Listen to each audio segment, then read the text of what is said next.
একজন সিনিয়র দলের এত বড় লিডার হয়ে আজকে শাহবাগ প্রেমী ওই নাস্তিকদের পক্ষ অবলম্বনকারী এই কুখ্যাত ফরিদউদ্দিন মাসউদের পক্ষ নেন।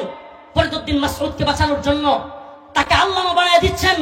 এই ব্যক্তিটা আল্লামা সাইদি রাহিমাহুল্লাহর ফাঁসি দাবি করেছিল।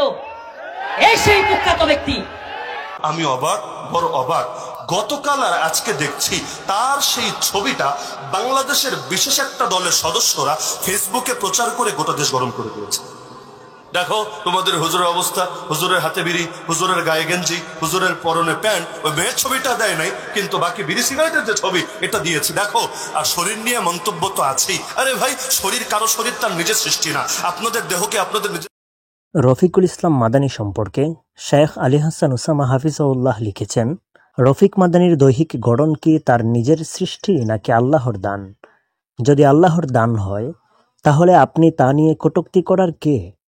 আল্লাহর সৃষ্টি নিয়ে উপহাস করে যারা, তারা আবার নিজেদেরকে আল্লাহর বান্দা ও মুমিন পরিচয় দেয় কিভাবে? বডি শেমিং চরম অসভ্যতা ও জাহিলিয়াত। দুঃখজনকভাবে এক শ্রেণীর লেবাসধারীরাও এতে লিপ্ত।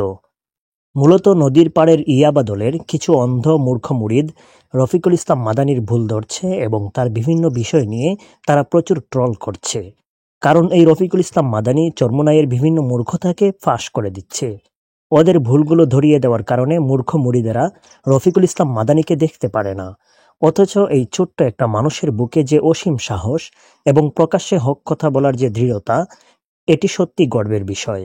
আল্লাহ তাআলা ওনাকে হক কথাগুলো আরো দৃঢ় কণ্ঠে জাতির কাছে পৌঁছে দেওয়ার তৌফিক দান করুন, আমিন।